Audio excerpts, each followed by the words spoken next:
Hello student, आज हम लोग शुरू करने वाले हैं बहुपद क्लास 10 का सेकंड चैप्टर, जिसका नाम है बहुपद। जिसका नाम क्या है? तो बहुपद है। बहुपद इसको इंग्लिश में बोला जाता है पोलिनोमियल।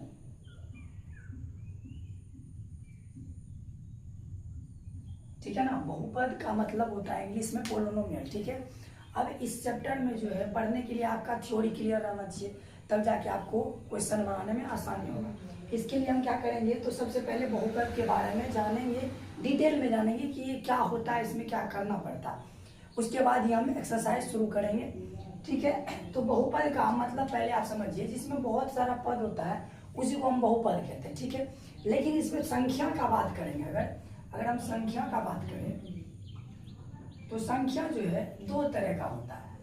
ठीक है ना। संख्या जो है बहुपद में बेसिक से हम पढ़ रहे हैं। संख्या जो दो तरह का होता है, एक तो होता है कौन सी, तो चर होता है। एक होता है चर और एक होता है अचर। एक चर और एक अचर। अब ये चर क्या होता है? चर मतलब हो गया तुमको वेरिएबल, और अचर मतलब हो गया कांस्टेंट। तो चर का मतलब होता है जिसका मान क्या हो, जिसका मान बदलता है, जिसका मान बदलता रहे, उसको हम क्या कहते हैं? तो चर कहते हैं। ठीक है। जैसे मैं मान लीजिए X Y Z A B जो भी है, ये सभी क्या है? तो चर है। इसके जगह पे आप जैसे एक्स का मान निकाले, यहाँ पे देखिए, जैसे हम बोले एक्स प्लस 1 इक्वल्स टू 2 है, तो एक्स बराबर क्या हो जाएगा? तो 2, ये उधर जाएगा माइनस का 1, एक्स बराबर कितना आ गया? तो 1 आ गया। मतलब एक्स के जगह पे 1 आ जाता है। कभी आप मान सॉल्यूशन कीजिएगा तो 2 आएगा, 4 आएगा, 10 आएगा। मतलब इसका मान क्या होता है? बदलते रहता है। इसी को कहते हैं अपन चर। ठीक है ना। उसके बाद आता है अचर। तो अचर क्या होता है? तो जिसका मान नहीं बदले, जिसका मान ना बदले, जिसका मान ना बदले। ठीक है ना। जिसका मान ना बदले। जैसे कि मान लीजिए हम बोले 4, तो ये मेरे लिए 4 है, तो आपके लिए भी क्या है? 4 है। सभी के लिए क्या है? 4 है। क्या इसको हम 5 लिख सकते हैं? नहीं लिख सकते हैं। तो जिसका मान ना बदले उसको हम क्या कहते हैं? तो अचर कहते हैं। जैसे 5, ये भी क्या है? एक अचर। जितना भी संख्या है वो सभी को हम क्या कह सकते हैं? अचर कह सकते हैं। ठीक है। उसके बाद ये क्या है? तो मान जिसका ना बदले उसको अचर कहते हैं। जब इन दोनों को हम मिला देंगे तो क्या बन जाएगा? तो बहुपद बन जाएगा। क्या बन जाएगा? बहुपद मतलब पोलिनोमियल बन जाएगा। ठीक है ना। जब चर और अचर को मिला दिया जाए तो क्या बन जाता है? तो एक बहुपद का निर्माण हो जाता है। ठीक है ना। अब इससे आगे अपना लोग पढ़ते हैं। बहुपद का बेसिक जो था चर और अचर, इनसे मिलके बहुपद बनता है, ये हमने बता दिया। अगला टॉपिक है बहुपद होने का शर्त। बहुपद होने का शर्त क्या होता है?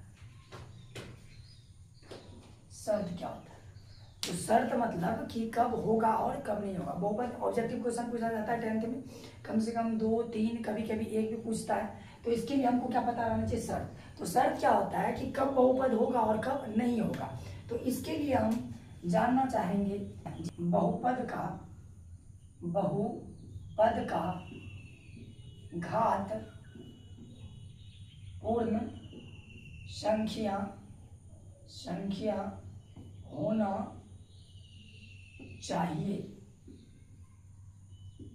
ठीक है ना। शर्त क्या है? बहुपद होने का शर्त है कि बहुपद का घात जो है, घात कहने का मतलब होता है पावर। घात कहने का मतलब होता है पावर। ठीक है ना। क्या होना चाहिए? तो पूर्ण संख्या होना चाहिए। तो पूर्ण संख्या आपने बचपन में पढ़ा होगा कि प्राकृतिक संख्या में अगर शून्य को समेत शामिल कर दिया जाए तो क्या बन जाता है? पूर्ण संख्या बन जाता है। तो मतलब 0, 1, 2, 3 ये सब क्या है? तो पूर्ण संख्या।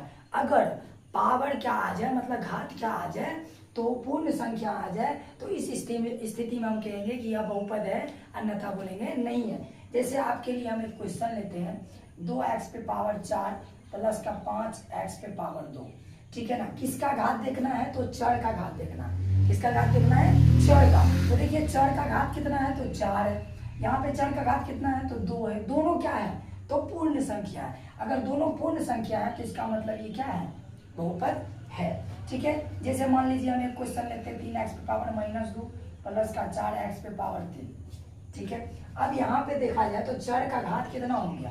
-2 आ गया। क्या आ गया, माइनस का 2 आ गया, जो कि पूर्ण संख्या नहीं है, तो इसका मतलब ये पूरा पूरी बहुपद नहीं होगा। एक भी अगर नहीं हुआ तो बहुपद नहीं कहलाएगा।